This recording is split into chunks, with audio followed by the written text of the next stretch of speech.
বাজার কলোনিতে চন্দন আচার্যের বোট সীমারানী আচার্যী এটা ঘরের মধ্যে আছে, মানে কোনো রাও শব্দ হচ্ছে না। তখন তারা চন্দন আচার্যী এবং আরও কয়েকজন গ্রামবাসী মিলে ঘরে ঢুকেছে। ঘরে ঢুকে বোনকে অজ্ঞান অবস্থায় দেখেছে, কথা বলে কোনো রেসপন্স পায়নি। তারপর কল্যাণপুর হসপিটালের ইমার্জেন্সির গাড়িকে কল করা হয়েছে, গাড়ি এসে নিয়ে গিয়েছে, সীমারানী আচার্যকে হসপিটালে নিয়ে গেছে। তো না, এটা তো কেউই এখানে সঠিকভাবে বলতে পারেনি।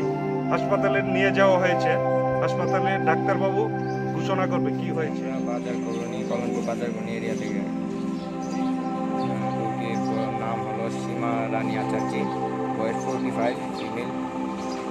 ওইখানে আমরা তাপস দেবরয় গ্রাম প্রধান, তিনি আমাদের কল সেন্টারে কল করে এন্ট্রি করিয়েছিলেন। তখন কল সেন্টার থেকে আমাদেরকে বলছিল যে আনস্টেবল অ্যান্ড আনকনসিয়াস পেশেন্ট।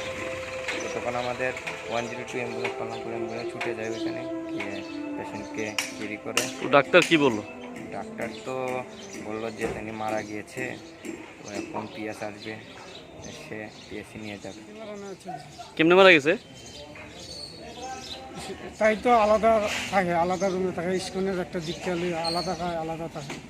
আর প্রায় সময় তাই সবসময় ঘর দর জ্বালায় থাকে বলতো, তাই আলাদাই থাকে। সকালে আজকে গিয়া জানালা দিয়ে গিয়া সাইয়া দেখি ডাকছি অনেকটা উত্তর দেন। তারপরে পুলিশটা খবর গেছে, পুলিশ গেছে গিয়া ডাক্তার কাছে মারা গেছে। কেমনে মরছে?